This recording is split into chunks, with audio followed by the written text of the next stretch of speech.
কোনো কথাই নাই, সেটা এখান থেকে কিন্তু আরো চমৎকার একটা সুযোগ তৈরি করে দেবে প্লেয়ারদের জন্য। আমরা এই মুহূর্তে এনার্জি স্পোর্টসকে দেখতে পাচ্ছি, এই মুহূর্তে এসওবি হাইপার মিস্টেক ইউসিএস সোলো বয় তাদেরকে এখানে কিন্তু স্পট করার একটা সুযোগ রয়েছে। Sinister he was able to spot the player and অগ A3 এর একটা লেজার স্প্রে আমরা কিন্তু এই মুহূর্তে দেখতে পেয়ে গিয়েছি। মিস্টেক ওপিকে লক্ষ্য করে আরো এক দফা আক্রমণের চেষ্টা। আমার মনে হয় এখানে গ্রেনেড করলেও কিন্তু খারাপ হয় না। সিনিস্টারের কাছে গ্রেনেড যেহেতু 3টা আছে, এই সুযোগটা কাজে লাগিয়ে গ্রেনেডটা কিন্তু এই মুহূর্তে করে দিতে পারলে আরো একটা নকআউট কিন্তু বের করা যায়। বাট তার এখানে গ্রেনেড করা সেরকম কিন্তু আমরা কোনো চেষ্টাও দেখতে পাচ্ছি না। So maybe he is just waiting for the player to like move their heads, এবং যদি এখান থেকে আসলে প্লেয়ারদেরকে আরো একবার দেখতে পাওয়া যায় তখন হয়তোবা সেরকম কোনো আক্রমণ আমরা এখানে গিয়ে পেতে পারি।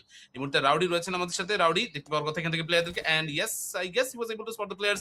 এই যে গ্রেনেডের কথা যেটা আমরা বলছিলাম, এই গ্রেনেডটা কিন্তু এই মুহূর্তে আসলে হচ্ছে দরকার। আবারও আক্রমণ হয়ে যাচ্ছে, এই দিক থেকে বিপদ কিন্তু হয়ে যাবে। Rowdy he is taking the damages from behind, and অন্য দিক থেকে তাদের উপরে কিন্তু আক্রমণ আসতেও পারে বলে মনে হচ্ছে আমার কাছে। মিস্টেক ওপি তিনি কিন্তু ডাউন হয়ে যাবেন। ইউসিএস সোলো বয় মানে এখানে বোঝার কথা ছিল উপরে প্লেয়ার আছে, প্লেয়ারের উপর থেকে গ্রেনেডই করবে, বাট তারা এখনো কোনো ধরনের কোনো নড়াচড়া করতেছে না। I don't know what happened. তারা এখানে কোনো কারণে ফেভিকল দিয়ে আটকে পড়ে গিয়েছেন কিনা আল্লাহই জানে, বাট এখানে আসলে হচ্ছে গ্রেনেড আসবে, এটা খুবই কমন একটা ব্যাপার। তাদের এই মুহূর্তে ব্যাক অফ করার দরকার ছিল, সেই ব্যাক অফ তারা কিন্তু এখানে গিয়ে আর করতে পারে না। যাই হোক, এই মুহূর্তে সিনিস্টার আর বাকি প্লেয়ারদেরকে গিয়ে দেখতে পাচ্ছি আরো একবার। রাউডি মনে হয় সে বলছে যে না আমরা চলো গিয়ে অ্যাটাক করে আসি, গিয়ে এখান থেকে ফিনিশিং গুলো দিয়ে আসি, সেটা এখানে করতে পারলে কিন্তু খুবই চমৎকার হতো, বাট না, সেটা কি আদৌ হচ্ছে দেখতে হবে, নজর রাখতে হবে। আমাদের সামনে ডেথস্টর্ম এই মুহূর্তে আছেন, নিউট আছেন ওই দিক থেকে, আইএনইএস কিন্তু চলে এসে ফাইটের মধ্যে। অবশ্যই এখানে কিন্তু শুধুমাত্র আর এখানে প্যান্ডারাম স্পোর্টস না, আরো একটা দল এই মুহূর্তে কিন্তু চলে আসবে এনার্জির এগেইনস্টে, তারা কিন্তু এবার ফাইট আবার শুরু করে দিতে পারে।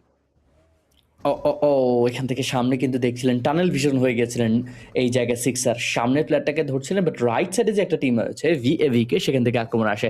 অন্যদিকে দেশরম নকআউট করেছেন নিউটকে, সেখানে কিলটা সিকিউর করবেন। আইএনএস এর জন্য বিপদ, বারবার এখানে পজিশনগুলো তারা বানাচ্ছেন, অলমোস্ট ক্লোজ দেখতে পাচ্ছি, সেখান থেকে হচ্ছে না কাজের কাজটা।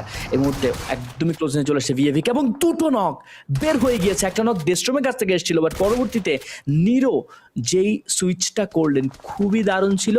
একদমই স্মোকের ভিতর থেকে যে নকটা বের করেছেন, খুবই সাউন্ড কিউটাকে ব্যবহার করেছেন এবং সেখান থেকে নকটা আনলেন, এলিমিনেশনটা পেয়ে যাবেন, বাট টিমমেটকে সেখানে বাঁচাতে পারেননি। এবং আর জি স্পোর্টস কিছুক্ষণ আগে আমরা দেখতে পেলাম যে নকগুলো বের করেছিলেন রাউডি গ্রেনেড দিয়ে, সেখানে কিন্তু তারা পুশ করতে যাননি। তারা জানেন এই যে উপরের হিলটা, এখান থেকে কিলস হাঙ্গরি হলে হবে না। মিড রেঞ্জে আপনি কিল নিতে পারবেন, বাট ক্লোজ রেঞ্জে আপনি যদি নিচের দিকে যাওয়ার চেষ্টা করেন তখন কিন্তু আপনার জায়গাটা অন্য কেউ ক্যাপচার করবে, তখন আপনার প্লেয়ার লুজের চান্সেস থাকবে। এবং এনার্জি স্পোর্টস এই জিনিসটা ভালো করে জানেন, এবং তারা তাদের এখন একটাই টার্গেট, সেটা হচ্ছে উপরের জায়গাটাকে ডিফেন্ড করা, এবং পরবর্তীতে কিলস আসবে। এবং যেটা দেখতে পাচ্ছি অলরেডি, দেখুন কিলস আসছে, 6টা কিল কিন্তু তাদের কাছে চলে আসছে এই জায়গা থেকেই। শুধু তারা মাত্র সামনের দিক থেকে দেখছেন এবং সেখান থেকে স্পট করে করে এলিমিনেশন নিচ্ছেন। লুক অ্যাট দ্যাট, রাউডির কাছে মিনি 14 আছে, that means you are gone for. সই চমৎকার একটা মিনি 14 অ্যাটাক এই মুহূর্তে এলিমিনেশন, কিন্তু তারা পটেনশিয়ালি 2টা পয়েন্ট এখান থেকে মিস করে ফেলেছে। যাই হোক, পাহাড়ের উপরে কিন্তু এখান থেকে এখন তারা রয়েছে এবং সামনে আরো অনেকগুলো পয়েন্ট নেওয়ার এই মুহূর্তে কিন্তু সম্ভাবনা থাকবে। Sinister he needs to wait, জোরোকে এই মুহূর্তে কিন্তু আক্রমণ করা যেতে পারে। জোরো তিনি এই মুহূর্তে জোনের এজে পড়ে গিয়েছেন। সিএমএফ PL4 তারা এখানে কিন্তু ফাইট করতে থাকবে নিজেদের মধ্যে। এনার্জি স্পোর্টস এর সিনিস্টার ভাবছেন এখান থেকে আসলে একটা মানে যদি এক্সট্রা বড় একটা ম্যাক থাকতো, একটা ড্রাম ম্যাক হলে এখানে কিন্তু খারাপ হতো না। 50টা বুলেট থাকলে সেখানে কিন্তু অবশ্যই এলিমিনেশন পয়েন্ট নেওয়া তার জন্য কিন্তু অনেক অনেক বেশি এখানে কিন্তু ইজিয়ার ব্যাপার হয়ে যেতে পারতো। কফিন মেকার ফোর্স তারা এই মুহূর্তে আছেন প্রেসারে, নাইট সাথে এখান থেকে কিন্তু কোকেমকে নিয়ে দুজনকে এই মুহূর্তে কিন্তু আসলে রিভাইভ দিতে হবে। এক্সোটিক তিনি এই মুহূর্তে সেই রিভাইভের কাজটা করতেছেন এবং একটা স্মোক দিয়ে রাখবেন যাতে করে এই মুহূর্তে রিভাইভ দেওয়ার সময় তাদের উপর অন্য কোনো দল এসে এখানে আসলে আক্রমণ করতে নাও পারে। অন্যদিকে আমরা দেখতে পাচ্ছিলাম লেজার স্পোর্টস এর মোল্লা আছেন, 11টি এলিমিনেশন পয়েন্ট তাদের কাছে অলরেডি কিন্তু চলে আসে। বাট এই যে 11টা পয়েন্ট তাদের কাছে আসলো, এই 11 পয়েন্টের পরে আর কতগুলো এখান থেকে সুযোগ তাদের কাছে আসে সেটা কিন্তু এখান থেকে অবশ্যই দেখতে হবে।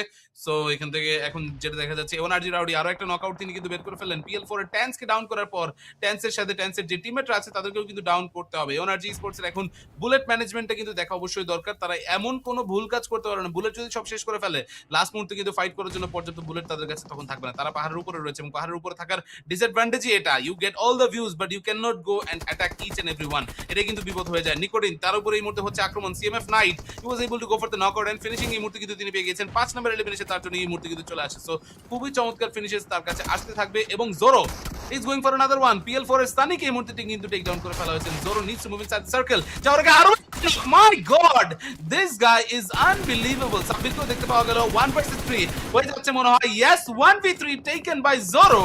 তিনি এখান থেকে কিন্তু ফিনিশিংটা পেয়ে গেলেন, বাট লাস্ট মুহূর্তে তাকেও বিদায় নিতে হচ্ছে। He doesn't have that HP to recover. পেছনে এই মুহূর্তে কিন্তু আর যাওয়ার এখানে কোনো সুযোগ তার কিন্তু ছিল না। রাউডি তিনি এই মুহূর্তে সাপোর্ট দিতে চলে আসবেন। সিনিস্টার অলরেডি যেহেতু নক, তার উপরে কিন্তু প্রেসার থাকবে, যেটা আমি বলতেছিলাম। আইএনইএস ফুল অন প্যাসিভ মোডে চলে গিয়েছে। ইট ওয়াজ টোটালি আনএক্সপেক্টেড। এইদিকে রাউডি আর এওয়ানার্জি যেভাবে পিটিয়ে যাচ্ছে, আইএনইএস এর প্লেয়ারদেরও কিন্তু সেই রকম এগ্রেশন দেখানো দরকার ছিল, but somehow they kind of missed it, and that's the whole point. আপনি যদি সুযোগ মিস করে ফেলেন, পরবর্তীতে সেটাই আপনাকে কিন্তু হান্ট করবে, এবং সেই জিনিসটাই আমরা এখানে গিয়ে কিন্তু দেখতে পাচ্ছি। নবাব বেবিকে এই মুহূর্তে রিভাইভ করা দরকার। রিভাইভ করার জন্য ফায়ারফ্লাইকে দায়িত্ব দেওয়া হতে পারে, বাট নবাব তিনি এখানে কিন্তু ফুল কভার রয়েছেন। I don't think that's gonna B a big problem, but এর মধ্যে থেকে rowdy will get eliminated and I don't know what's actually going on.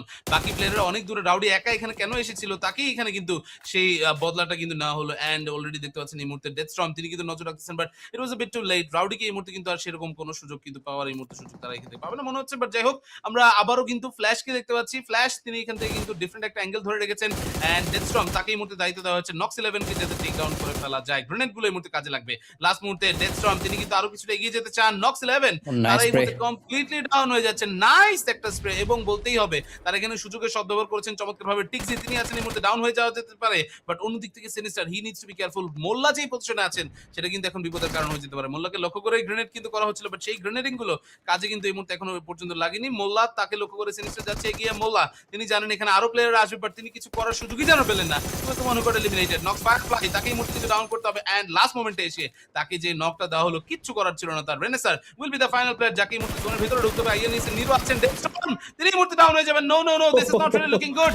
Nero he is moving inside the zone and elimination point আর একটা কিন্তু এই মুহূর্তে সে confirm করে ফেললো। যদিও তাকে হিল আপ করতে হবে, বাট হিল করার জন্য তার কাছে পর্যাপ্ত সময় কিন্তু এই মুহূর্তে নাই। INES versus A one RG, let's see who gets the winner chicken dinner over here. Nero তিনি প্লে জোনের বাইরে শেষ হয়ে গেলেন, এন্ড এওয়ানের কাছে আরো চমৎকার একটা চিকেন ডিনার এই মুহূর্তে হাসিল হয়ে গেল। Congratulations for this amazing win at এরাঙ্গেল।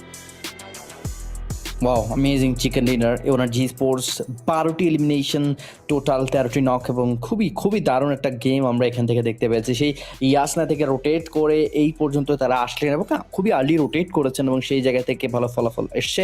জোনটা অনেকটা ফেভার পেয়েছেন, বাট জোন ফেভারে থাকলেও এরকম একটা বড় হিল ধরে রাখা কিন্তু ডিফিকাল্ট হয়ে যায়, যেটা